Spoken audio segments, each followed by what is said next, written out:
900 साल भारत के बाहर से आए आतंकियों ने भारत के ऊपर हमला करा, आक्रमणियों ने भारत के ऊपर आक्रमण करे। धर्म के ऊपर पिछले 900 साल से संकट है, उसके बावजूद भी आज हम यहां बैठे हैं। न जाने कितने लोगों ने बलिदान दिया होगा अपना, कितने लोगों ने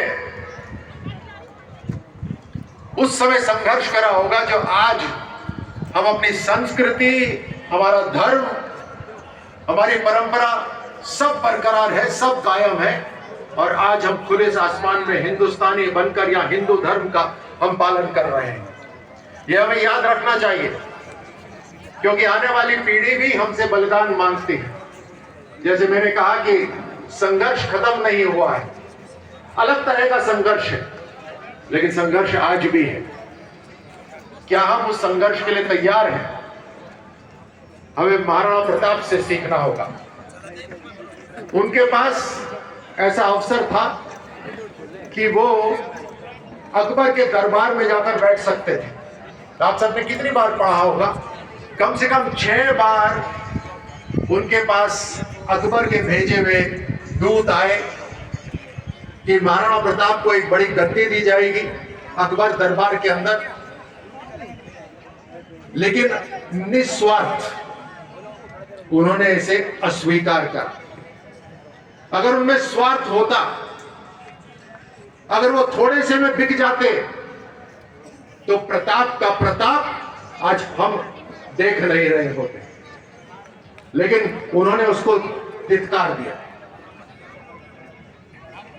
आज देखिए कितनी छोटी सी चीज के ऊपर हम जातियों में बंट जाते हैं। हमें एकजुट रहना है, हमें मजबूत रहना है और इस बात को याद रखना है कि हमारे सामने क्या चुनौती आ रही है और उस समय महाराणा प्रताप के सामने क्या चुनौती आई होगी। जब वो राणा बने उस समय ही चित्तौड़ मुगलों के हवाले हो चुका था। यानी वो राणा बने भी उस समय जिस समय पूरा का पूरा चुनौतीपूर्ण माहौल था, लेकिन दृढ़ संकल्प से एक बार संकल्प ले लिया कि मुगल शासक की हुकूमत स्वीकार नहीं करनी, तो उस दृढ़ संकल्प से पूरा जीवन उन्होंने जिया। आप बहुत सारे नौजवान यहां बैठे हैं, हम हमेशा बात करते हैं कि हमारे पास जो रिसोर्सेज है वो कम है। हम हमेशा बात करते हैं कि हमारे पास और ये सब होता, वो सब होता तो हम और अच्छा कर लेते। प्रताप के पास क्या था? एक समय तो ऐसा भी था जब महाराणा प्रताप के पास सेना को पैसे देने के लिए नहीं थे। जब वो खड़ी सेना जो उनके पास थी, उनको सेना खड़ी करने के लिए तलवार से, ढाल से, ये सारे जो सामान है ये देने के उनके पास पैसे नहीं थे, लेकिन उसके बावजूद भी उन्होंने अपना संघर्ष नहीं छोड़ा। और उस व्यक्ति को आप याद करिए जिसने उस समय उनका समर्थन करा, उनको भी हम आज याद करते हैं।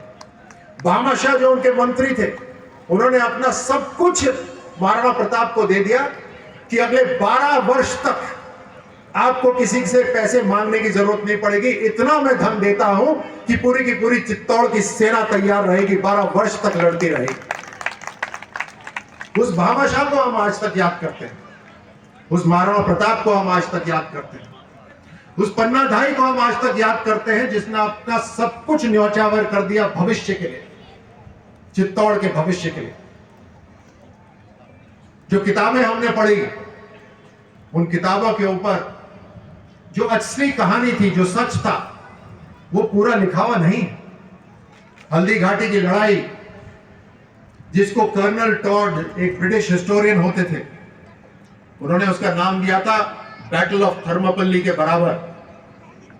यानी पहाड़ में से वो रास्ता जहां पर बड़ी सेना को भी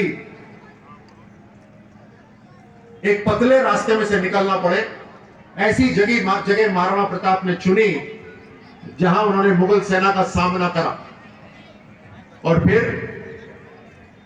करीब 10 वर्ष बाद उन्होंने देवेर के युद्ध के अंदर पूरी मुगल सेना को परास्त करा और जो हारी हुई जितनी जमीन थी वो महाराणा प्रताप ने वापस से जीती।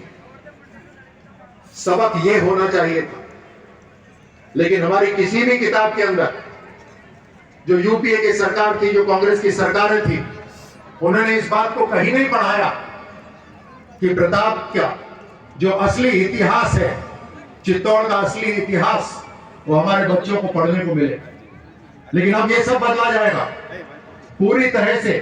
वो सारी बातें जो हमारे स्वाभिमान को ऊपर करती हैं, जो हमारा इतिहास सही तरह बताती हैं, वो भारत की, हमारे हिंदुस्तान की किताबों के अंदर अंकित होने वाला है।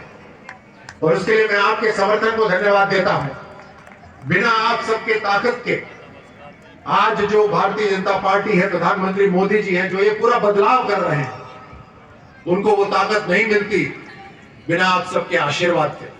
आज आपकी बहुत बड़ी यहाँ पे रैली निकली। मैं आहूजा जी को धन्यवाद देता हूँ, सभी आयोजकों को धन्यवाद देता हूँ कि यहाँ की जनता को जागरूक करने के लिए एक रैली निकाली, यहाँ के युवा पीढ़ी को जागरूक करने के लिए महाराणा प्रताप की याद में ये कार्यक्रम करा। हमें महाराणा प्रताप से सीखना है, उन जैसा बनना है, और उसके लिए हमें संघर्ष करना पड़ेगा। उसके लिए हमें अपने आप को मजबूत करना पड़ेगा, अपने शरीर को, अपने दिमाग को हर तरह से मजबूत करना पड़ेगा। और ये छोटी मोटी जो दिक्कतें आती हैं हमारे जीवन के अंदर, उससे परास्त नहीं होना। और खास तौर से मैं युवाओं को बोल रहा हूं, छोटी छोटी दिक्कतें आती हैं, डिप्रेशन में चले जाते हैं।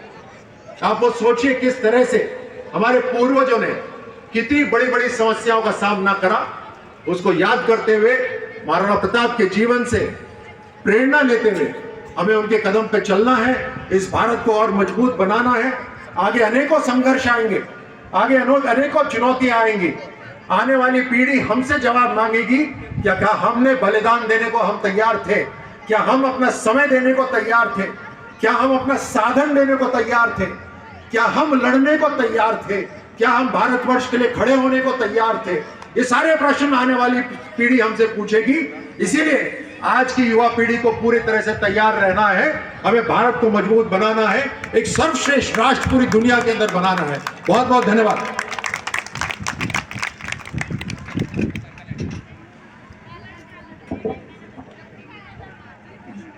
माननीय राज्यवर्धन सिंह राठौड़ के उद्बोधन के बाद मैं अध्यक्ष हूँ इस कार्यक्रम का, तो रह जाता है धन्यवाद। धन्यवाद यहाँ उपस्थित सभी बंधुओं का, भगिनियों का, मातृशक्ति का। धन्यवाद हमारे बीच में हमारे श्रद्धेय संतों का। धन्यवाद हमारे बीच में राष्ट्र कवि, हिंदू हृदय सम्राट हमारे सम्माननीय ओम प्रकाश सिंह जी का। धन्यवाद आज यहाँ पधारने वाले सभी हमारे अलग अलग विभिन्न संगठनों के बंधुओं का और भाइयों का। और हम लोग यहाँ वीर श्रोमणी महाराणा प्रताप को मनाने आए, उनकी जयंती। बप्पा रावल वंश है, रावलपिंडी तक पंजाब में पिंड कहते हैं, गांव को पिंडी कहते हैं, पिंड ढाणी को। रावलपिंडी जिन्होंने बसाई, ऐसे बप्पा रावल। और ईरान आजान तक तर्क तक जिन्होंने और जाके ध्वज फहराया, भगवा ध्वज, ऐसे बप्पा रावल वंश। और इस वंश से, सुशोजा वंश से जैसोर बांग्लादेश में, और भोंसले, गायकवाड़, सिंधिया, ये सब इसके अंग बने। और एक राणा परिवार नेपाल गया, बहुत बड़ा परिवार का, सुशोजा वंश का बहुत बड़ा बलिदान। महाराणा सांगा खानवा में युद्ध लड़े, बहुत बड़ा इतिहास, काफ़ी कुछ हो चुका। मैं नहीं बोलूँगा। आप सबको, यहाँ पधारने वालों को, मंदिर के हमारे पंडित जी को और बाकी सबको बहुत बहुत धन्यवाद। यह कलंक जो यहाँ पर कलंक जो है, जिसको प्रेम गुप्ता जी ने कहा, ये जमीन जिहाद, ये कलंक हम कब मिटाएंगे ये समय बताएगा। हाई कोर्ट ने इसको और सुप्रीम कोर्ट ने इसको अवैध रूप से करार दिया है। हमारे ध्यान में रहना चाहिए कि ये कलंक हटना ही चाहिए। मैं कानून नहीं बोल रहा हूँ, कानून से अलग हट करके कुछ नहीं बोल रहा, कानून नहीं बोल रहा हूँ। तो पहले ही ज्ञानदेव आहूजा के बारे में अखबार में लिखते हैं, ज्ञानदेव आहूजा के बड़े गुण, फिर ज्ञानदेव आहूजा ने कुछ कहा। मैं यही कह रहा हूँ कि भारत सनातन धर्म वालों का है, भारत सनातन धर्मी है, हिंदू शक्ति का है, हिंदू भक्ति का है।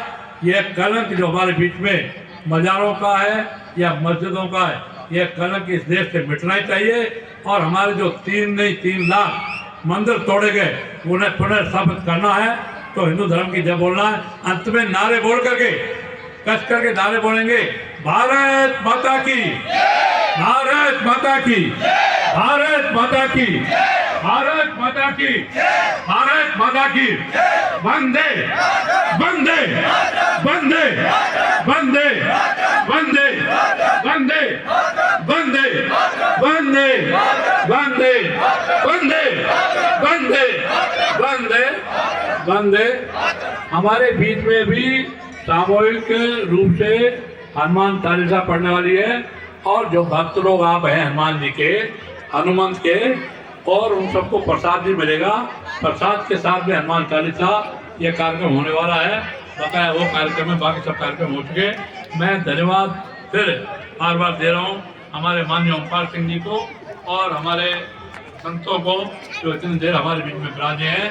स्वागत सत्कार बहुत बड़ी बात नहीं है, लेकिन संतों का इतनी देर से विराजना और प्रेमचंद जी गुप्ता, हमारे प्रेम सिंह राजा और पूरी टीम ने जो शक्ति लगाई और इस कार्यक्रम को सफल बनाया, उस कार्यक्रम को सब लोगों को फिर धन्यवाद, भारी भारी धन्यवाद के साथ में अपने शब्दों को विराम।